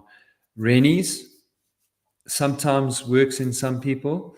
Pickle juice, so the stuff that you pickled onions and gherkins, that stuff that goes in there. If you keep like a small vial of that, and then there was a really good South African product that actually worked called Cramp Knot. It was a gel that had chili extract in it, and chili extract has the same. So all three of those things, they bind onto receptor sites and they actually slow down the signaling of your motor neurons, which improves the coordination of the signaling, and that can reduce the cramp. So that's another little thing that you can try. It's a handy trick that as you feel those cramps coming on, you take that pickle juice, and it's like really bitter, and it causes something that gets those contractions, etc., to slow down. Yeah, and kind of the bad news is that crampers are always going to be more likely to cramp. So if you are someone who cramps, it's something that's going to be around for a while. Strength training, improved training, run walk strategy, those are the three things that work the best. And then just try these other solutions, because even if they don't stop the cramping, if they reduce the severity, that's going to help you too. Lindsay, question from Katlejo. Katlejo is saying, what will the impact of losing 12 days of training during this high mileage month be? Should I throw in the towel now, or can I still cover the lost time on the remaining 4 weeks of training? Yeah, no, don't panic. I mean, 12 days isn't it. 12 days in the peak training, maybe it impacts a little bit on what time you were ultimately capable of. But I don't think so. I feel like if you've trained consistently, you've been good all the way from January, 12 days out just means that you're nice and fresh for this last push of training. That's it. And then you make sure you bang out these next 3 weeks really well, and then you taper again in those last 2 weeks. Great, Katlejo. Thank you for that question. Lindsay, question from Michael, who's struggling with a bit of a sciatic nerve pinch, glutes for about 2 weeks. Have rested, stretched, foam rolled, all around, making sure take good care of it. He says he's running, and it's painful when he's sitting. It's an issue, but when he's running, it's okay. Should he be concerned? No, so if it's not hurting you while you're running, and this is important because sometimes we have these injuries that don't hurt while we run, but they still get worse. So in other words, the running is still making them worse. So if you are having no issues while you're running, and it's uncomfortable when you are at sitting, but it's not getting progressively worse while you are sitting because of the running, then carry on running and carry on doing your rehab. And when you do your longer runs, that's also a test, because if it starts to get progressively, so you can run for whatever time, and then after you've been running, then don't go into that period where it irritates it. Then stay out of where it irritates it. And what I didn't see there is physio. And if you've got sciatic irritation, that's the kind of thing that you really need some work done around your lower back. And if there's a muscle in spasm that's causing or exacerbating the issue, you might need some gentle manipulation, but you need treatment. I think that's the bottom line, is that you need to go and get treatment. So many great questions coming through tonight, Lindsay. And I know there's certain questions, having done this with you for a long time, that you really love. This is probably my favorite Comrades question from Lana. Lana's saying, just done full Ironman and now slotting into Comrades training. Can it be done? Yeah, absolutely. And you treat that Ironman as your Comrades long run, and now you just run consistently. There's nothing fancy, flashy. You don't try and catch up on your running. You just get consistent. Brad said earlier that he'd run a 10, just under 10:40 at Comrades and never been anywhere near 1,000. That's because he used to train for and do Ironman, and then just run consistently after Ironman, and then do Comrades. So that is, it can absolutely be done. Just don't overdo the running in these last weeks. Yeah, Lana, the reason it's my favorite question is because I've never actually finished the Comrades unless I've done an Ironman 6 to 8 weeks before. So that is, I'm living proof that it is definitely possible. And I loved that stretch after Ironman because I was so sick and tired of training by the time Ironman came, because you had to worry about cycling and swimming and running, that for where everybody else, Comrades-wise, is building up and they're sick of running, you've only got one discipline to worry about from now to Comrades. So it feels like you are on holiday. It is definitely doable, which is cool. Lindsay, just a quick one from Sheldon. Thanks for the previous answer. He said, another one from me. Any advice to deal with a camber on Comrades race days, especially upfields? So, I mean, run towards the middle of the road, but watch out for cat eyes. Okay, I don't love giving that advice, but that is it. And look, in regard to the cramping question, I'm fairly certain that's why I know a lot of people that never ever cramp anywhere except Comrades, and it's not got to do with the distance, because they also do long ultras over wild terrain trail. It's the camber. So yeah, the middle of the road, and maybe where the very extreme parts of the camber are, that's probably a great place for a walk break. Cool. Let's carry on. Great questions coming through. Another one around physio. This is physio versus chiro treatment. What's best for sciatica and lower back issues? Claude, now you're asking me questions. So I know what I prefer, physio. So I'm big on physio, not so big on chiro. So that's a bias. I recognize it. There's no question. But yeah, I mean, I'm always going to go to a physio. That's my conservative brain speaking. So that's where I'd go. Well, another injury-related question, Lindsay. It's about ITB. It's saying I suffered ITB on the 31st of March. Just been running 5 and 10 a week ago. Do I still have enough time, or is it too late?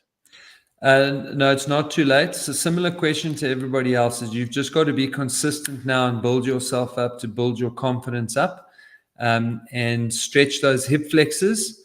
That's the number one treatment for ITB. Stretch the hip flexors, strengthen the glutes, and that will also help you a lot come race day.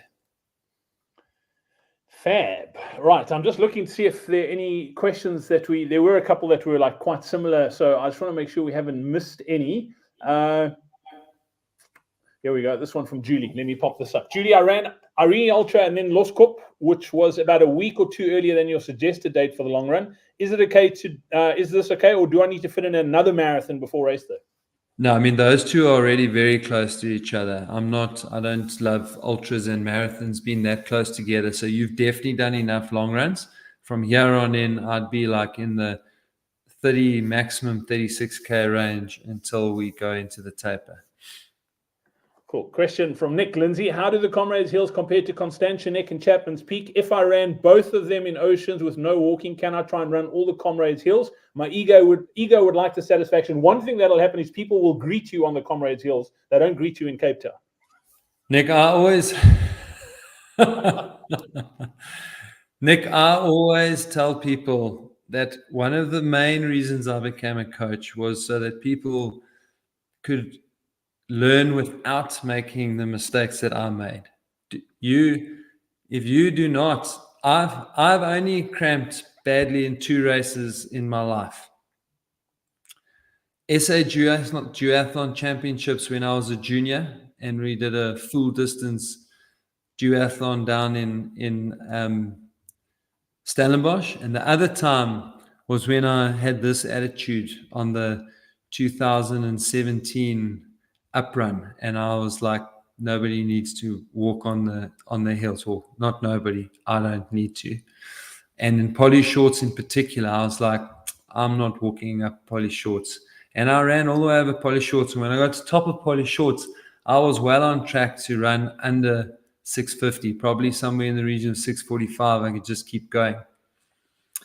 And then we ran for about 1 kilometer, and I turned right and I went up, and I was really starting to feel awful, and I also needed a wee. So I thought, I'm just going to stop. I saw a place where I could hide myself away from, wasn't big crowds, but there were people around, and I thought I can hide myself there.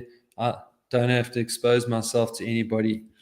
And just when I got my pants halfway down my legs, I started to thrash around like Michael Jackson having the dance of his life.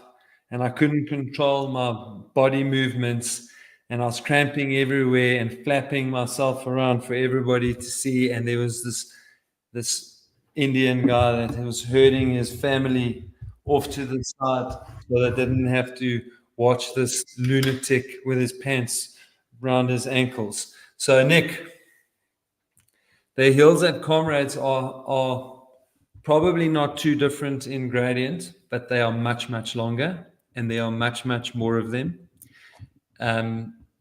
You'll probably have done double the climbing that you did in the whole of Oceans by the time you get to Hillcrest. And then you've still got to get up Others Hill, you've still got to do Nchanga, and you've still got to do Polly Shorts. So I think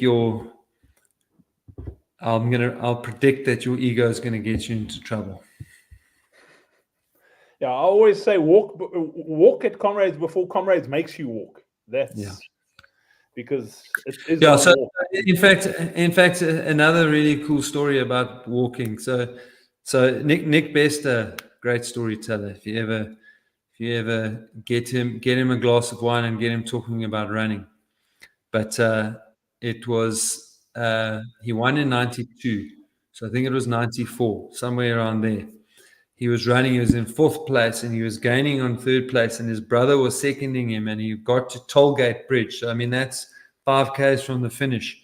And his brother was like trying to rev him up to run, and then he told him the guy in 3rd place, who I think was Janiki, he said, Janiki has just taken a walk break, you can catch him. And Nick Bester was like, oh, if he's taking a walk break, that feels like a great place for me to have a walk break. And Nick Bester.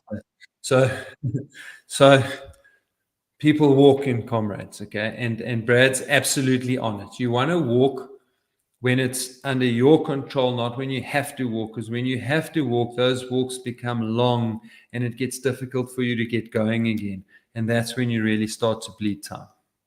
Yeah, and Lindsay, I'm a firm believer that there's no hill that's never been walked up. So, like at Comrades, I don't walk all the hills, but I walk up a lot of them, and it's a run-walk strategy. And one little tip: this is to the guys and girls in G&H, because that's where I hang out with the cool people. That when you are taking a walk break, decide where you're going to start running again from before you start that walk break. So, if you're doing lampposts, or you going to that tree, make sure you choose the spot so you don't then negotiate with yourself while you're walking. You go, I think I'm going to take another 100 meters. So just make that decision before you start walking so that you go from that lamppost or that street pole, I'm going to start running again. It just makes it so much easier, especially in the final third of the race. Lindsay, question from Nikki saying, when will the Comrades up-pacing chart be available? I mentioned earlier that we're going to make the announcement on the Comrades Up podcast this coming week, but they will be available at the expo. That's the long and short, but we are giving people an opportunity to get their hands on them slightly earlier, and we'll announce the details and how you can do that on the podcast. So if you're not subscribed yet, make sure you scan that QR code. You can also subscribe to this YouTube channel. We'll publish it on here. Monday morning, 9 a.m. is when you get that. So make sure you listen out for that. Anything you want to add on there, Lindsay? No, I think Nikki's in our ecosystem, seen her around a lot, so she will definitely know how to get on the app. And those will be, look, I think there's probably a bit of nerves around the fact that they didn't arrive last year because there was a problem at the port, but we are not importing them. Or let me rephrase that. We have got local suppliers, and then we've got print on demand ones that we already have the bands in our possession for the print and demand. So there will definitely be pacing charts at the expo this year. Absolutely. Question race goal with average race pace? How fast do you run when it's flatter, and how fast on the hills to achieve the average pace? He lost me on when it's flatter, Lindsay.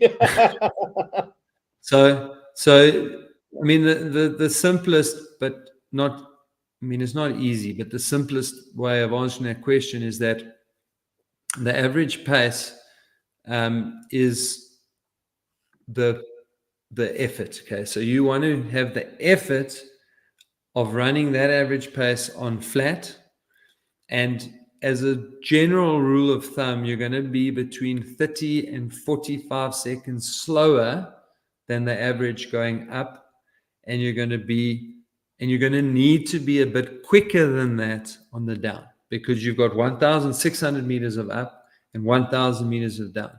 So that equation is not going to balance. So you do have to, at Comrades, to get that time. It's not as easy as going, okay, well, if I want to run 5 minutes to get the medal I want, and I do 5:20 uphill, that means I must do 4:40 downhill. No, it means you probably need to do 4:30, 4:27 to 4:30 downhill and 5:20 uphill. But as a good rule of thumb, you're going to be 30 plus slower on the ups and 30 plus faster on the downs. Question from Fiona. Lindsay, Fiona said, you mentioned strength training to help with fatigue. Is it not too late to introduce strength training now? No, you've pretty much got 3 weeks now to do some good quality strength training. It's not going to make nearly as big a difference as it could have if you'd started earlier, but you've still got 3 weeks to move the needle.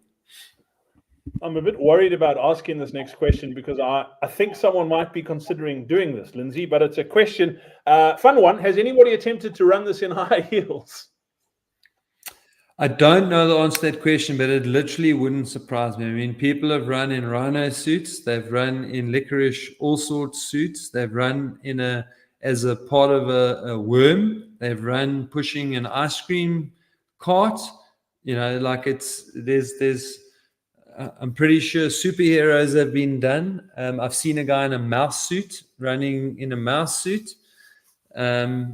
So I don't know if someone, what I have seen, I haven't seen high heels, but what I have seen is I've seen people running in their work shoes. In fact, there was a few years ago, I got given a pair of very comfortable shoes. I thought they looked okay too. I wish I could remember the name of the brand, but that was their thing. They were like, these are work shoes that are so comfortable you can run in them.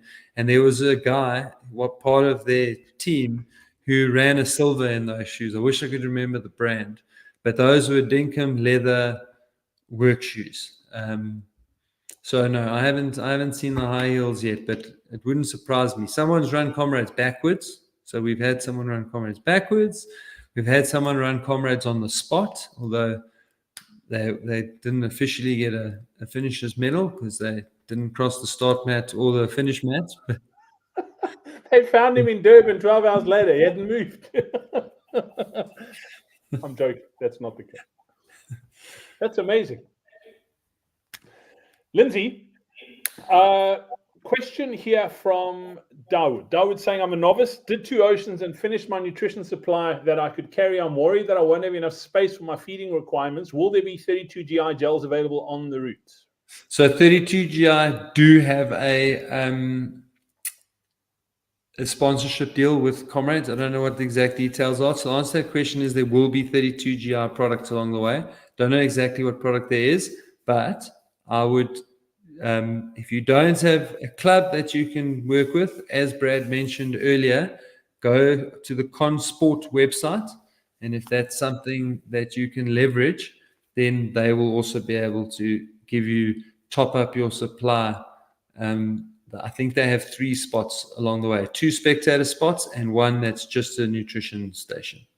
Yeah, Lindsay, I'm going to throw this out there because I'd actually forgotten about this. And then I met up with a friend of mine who was out from Germany to run 2 oceans, and she had mentioned it to me, and I'd forgotten that people do this. So this is an option. I used to host a triathlon podcast, and a lot of guys that did like raced at World Champs and that. And what a lot of those guys did was they actually took their gels and put them in one of those soft flasks. So instead of carrying lots of like 20 gels, I don't know how many gels you're going to need, but they would squeeze it into one of those soft flasks. And that's all they had to carry was that one thing, which made it a lot easier to carry those sorts of gels. So yeah, that is an option. Absolutely. And also, like, let's not forget that there is tons of actual provided nutrition on the route. You know, you've got Thirsty, you've got potatoes, and you've got bananas, and you've got potato crisps, and you've got sweets, and you've got sandwiches. You've got, as I said, 32GR are a partner. I can't believe that I'm starting to really worry about my brain that I've forgotten it again. They've been sponsors for years now. The not Uncomas. Why do I want to call it Machaya? Come on, Perry. Why can't you get this right? Machaya. So there's just, there's a proper smorgasbord of food every 3 kilometers. So one thing you're not going to do is run out of nutrition. You might run out of the things that there will be Coke, there will be cream soda, there will be all sorts. So, and it's not too late now to actually just get out there and use a few of the things that are going to be on the tables so that you won't run out of nutrition at Comrades. Geez, Lindsay, I just looked at the time. We've been going for nearly 2 hours. So I'm going to squeeze in a couple more questions. We're done at 9. So if you've got any questions, pop them in there right now. This is just a comment. Don't count this as a question, okay? Herman saying, Bill Payne completed Comrades in 1922. He finished 8th in rugby boots. Yes. Turned out for his rugby club the next day in tackies. I love that. What a great story. Thanks for sharing that, Herman. And stop for a steak and chips along the way. Yes. My type of guy. You don't win World Cups eating salads. That's as Oxenchair would tell you. Look, and I'm not going to encourage anybody to do this, but also in around about that same era is the guys used to watch each other, and the first guy that reached for nutrition, they were like, he's shown weakness, I've got him. I love it. Former colleague of mine, Lindsay, radio colleague of mine, Paul Rotherham on the call. Paul, nice to see you with us. He said, last year I ran with a printed pace chart that showed each kilometer, never looked at it once, rather aim to keep it average. Do your pace chart simply show the average needed for a specific time? Yeah, so they give you an idea of what you need to do to get to each point to keep yourself on track. So yeah, when you come to collect your chart, then we will just explain to you, like, that's plus minus this many minutes per K per each segment. Safiso, thank you. 32GI will have sports gels and energy bars to answer that question. So yeah, people are not going to be short of energy on race day. In fact, it's starting to sound like people are going to put on weight at Comrades. I think if you picked up everything at every single aid station and all the stuff that people offer on the side of the road, there's a pretty good chance that you will pick up weight at Comrades. Question from Patience saying, is it advisable for a novice to do the route tour? Great question. Worried it might get on my nerves. So, Patience, if you're going to be there a minimum of 2, if you're going to do it a minimum of 2 days before the race, it's not a terrible idea. I mean, it will make you nervous, make no mistake. And not least of all, because even though you're in a car, you'll realize how long it takes you to get between Durban and Pietermaritzburg in a car. So it does make you a bit nervous, but being a bit nervous and that making you cautious in the first half is not a terrible thing. But you definitely don't want to be stuck in a car all crammed up the day before the race. So I'd say minimum 2 days before, preferably 3 days before. Otherwise, I wouldn't do it. Fab. Patience, thank you for that. Lindsay, this is a quick one. Yes or no? Do people run with hydration packs? Mario, yes, they do. I am not a fan of running with a hydration pack unless I need to, i.e., if I'm going on, running off the beaten track where I cannot get anything. And it adds 2-3 kilograms, which is significant when you are running 86 kilometers. But yes, there are absolutely people who run with hydration packs, and there are some people that run with the hydration shell, but they don't actually have the hydration, so they just use it as pockets to make sure that they have everything. And yeah, of course, then it just gets lighter and lighter as you go along. Yeah, and Lindsay, I think it's important that if you haven't done your training with it, it's probably not advisable. But if you have been, then possibly. Cool. Question from Quibus. I'm trying to get them in. I've lost count already, but we're going to try and get in many as we can in before 9 o'clock. From Quibus saying, any advice on managing toilet breaks, the porta potties? Yeah, don't take a newspaper.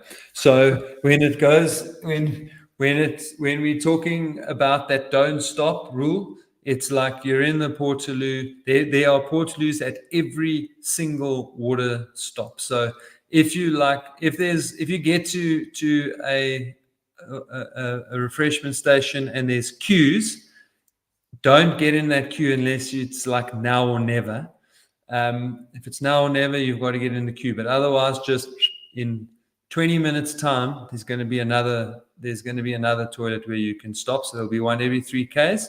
And yeah, just get in, do what you need to, clean up and get out. You don't need to contemplate the rest of the Comrades route. Waste as little time as possible. Yeah. Lindsay, this is just an agenda issue for our next webinar. So we're not answering this question now. Gordon's saying, will you have time to explain the pacing charts next webinar? I think we need to add that to the list so that we can add some stuff in that webinar to talk people through them. Yeah, so I can do that. And Gordon, also at the actual expo, I do 3 talks in the morning, 3 talks in the afternoon. One of them is how to plan the race. One of them is how to use the pacing charts. And the other one is essentially a repeat of my welcome to the uprun that I gave at the end of my talk.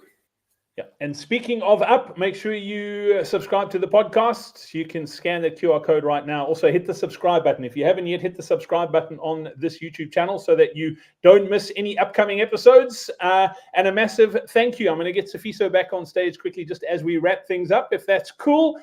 Lindsay, thank you so much for this webinar. It's been amazing. So many great questions from the novices. I like you, love chatting to the newbies around Comrades. There's just this energy and excitement, which is brilliant. And thanks to all our panelists tonight.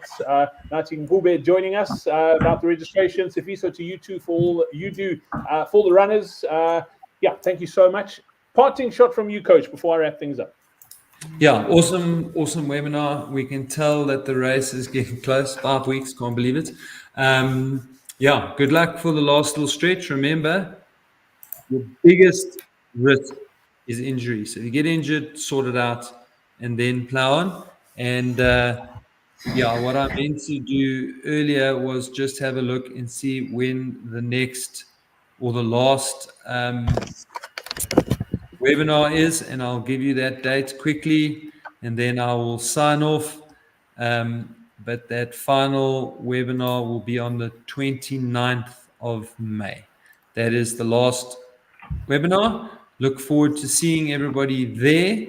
And yes, we will touch on the pacing charts as requested. So good luck, everybody. Sleep well, and we'll see you soon. Yeah, absolutely. Thank you very much to each and every one of you for joining us this evening. We know your time is precious. It's time to get into bed. As Lindsay said, sleep well. Before you do, though, we want to know the one thing that you're taking out of this webinar. Please let us know in the chat. What's the one thing that if you only do that over the next number of weeks in the build-up to Comrades, you are going to have a successful Comrades? What's the one thing you got out of this webinar? Please let us know in the chat. From myself, Brad Nadalt, Lindsay Parry, Sifiso Ngoma, and Nating Hube, thank you so much for joining us. We'll see you in just a couple of weeks for the final Comrades Marathon webinar, and then we will see you in KwaZulu-Natal at the Expo in the build-up to Comrades 2024. Cheers, everyone. Take care. Thank you, everyone. Cheers.